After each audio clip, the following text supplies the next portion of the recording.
අද නිවාඩු දවසක් පාක් එකකට බස් එකේ තමයි ආවේ. ඉතින් හරිම ලස්සන ප්ලේස් එකක්. ටිකට් එකත් අරගෙන එතන ටවර් එකට යන්න පුළුවන්. ඉතින් මම ටිකට් එකත් අරගත්තා. දැන් මේකේ ගොඩක්ම තියෙන්නේ ආසියාතික රටවල් පිපෙන ලෝටස් වර්ග. මං ඉතින් ආවේ Google එකේ සර්ච් කරලා ළඟම තියෙන තැනක් බලලා. ඉතින් මේ කාලෙට ඇත්තටම ලෝටස් පිපෙන්නේ නැහැ. වසන්ත කාලෙට තමයි එන්න ඕනි. ඉතින් වසන්ත කාලේ කියන්නේ ජූනි අගෝස්තු වගේ කාලවලට තමයි එන්න ඕනි. කියන්නේ මේ දාලා තියෙනවා ෆොටෝස් එහෙම. මේ කාලෙට හරි ලස්සනයි ඇති කියලා හිතනවා.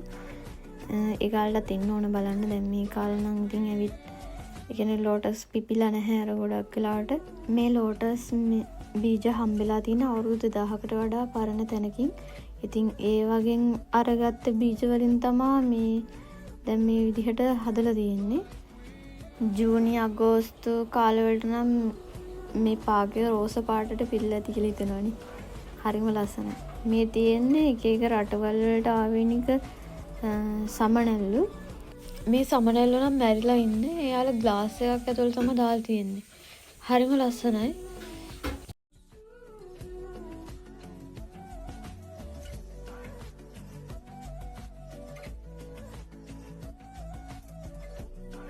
මේ තියෙන්නේ නම් එක එක ලෝටස් වර්ග වල තියෙන බීජ වර්ග. තනින් තන ඉතින් ඒ වගේ වීදුරු වලට දාලා තියෙනවා. ඒක නිකන් කෞතුකාගාරයක් වගේ තමයි පේන්නේ. හරි ලස්සනයි.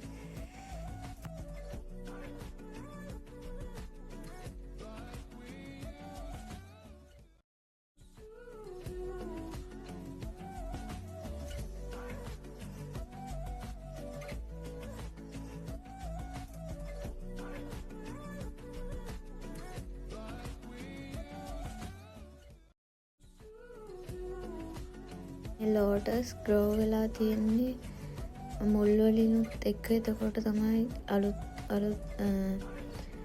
මල් ගොඩක් වෙලාවට පිපෙන්නේ. හරි ලස්සනයි. මේක නම් ලොකු පැලයක්. මේ තියෙන්නේ ඉතින් මේක ඇතුලේ තියෙන පික්චර්ස් හරිම ලස්සනයි තින්නේ.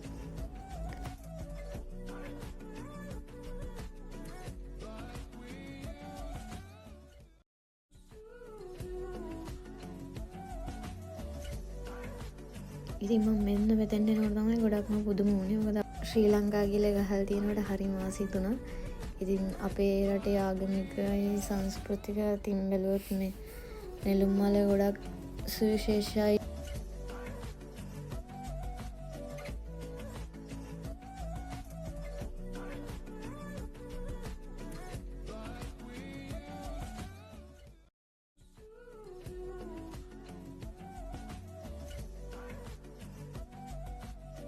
දැන් මම යන්න හදන්නේ ගියෝද ටවර් එක උඩට. ඉතින් මේ ටවර් එකට ගියාම ඒකේ උඩ ඉඳන් බලනකොට මේ කියන්නේ වසන්ත කාලේ තියෙන විදිහ තමයි මේ තියෙන්නේ. මේ විදිහට කැටයම් කපල තමයි යාලා තියෙන්නේ. ලස්සනයි ඇති ගොඩක් වෙලාවට. ඉතින් මේ කාලේට ඉතින් අපිට ඒක දකින්න වෙන්නේ නැහැ. මේ කාලේ අපි අවාරේ කාලේනේ ආවේ. ඒක නිසා මේ කාලේට දකින්න වෙන්නේ නැහැ. ඔයාලා එන්න බලන්න එන්න. ඒ කියන්නේ ජූනි අගෝස්තු වගේ තමයි එන්න ඕනි. දැන් මම යන්න හදන්නේ කෝදායි හසුනෝ පාක් එකේ ඇතුළට. ලස්සනයි ඉතින් මේ view එක. ගොඩක් වෙලාවට ගොඩක් එනවා ඉතින් වයසක අය එහෙම එනවා. ඇවිදින්න කරන්න එනවා, ජොගින් කරන්න එහෙම එනවා ගොඩක් අය. හරිම නිදහස් පරිසරයක්. ඉතින් අපිට මේ වගේ පරිසරයකට ආවම ඔළුව මාරු විදියට රිලැක්ස් වෙනවා. හරිම ලස්සනයි. මේක ගොඩක්ම හොඳ. يعني අපිට ඕන විදිහට මේක ඉන්න පුළුවන්. يعني හරිම නිදහස්. ගොඩක් වෙලාවට නිවාඩු දවස්වලට පොඩි ළමයි එක්ක කරගෙන يعني ඒ දෙමාපිය වෙනවා මේ මාළු අල්ලන්න එනවා. මේ ඉතින් පොඩි ළමයිට වැඩිය දෙමාපිය තමයි මාළු අල්ලන්නේ. හරිම ලස්සනයි. ඉතින් ලස්සන පරිසරයක් තියෙනවා. මාළු විතරක් නෙමෙයි ඉබ්බොත් අල්ලගෙන يعني අපිට ගෙදර අරන් යන්න පුළුවන්.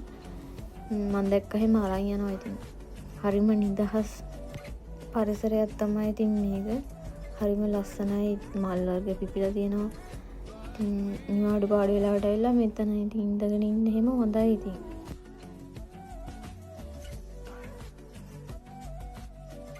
ඉතින් ෆොටෝස් එහෙම ගත්තා හරි ලස්සනයි.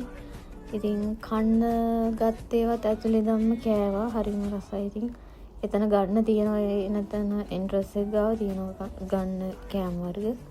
එන්ට්‍රස් එක ගාවින් ගත්ත බ්ලැක් කොෆි එක නම් මාරම රසයි. ආයෙත් වීඩියෝ එකක් අරන් එන්නම් එන යාළුවනේ. සයෝනාරා.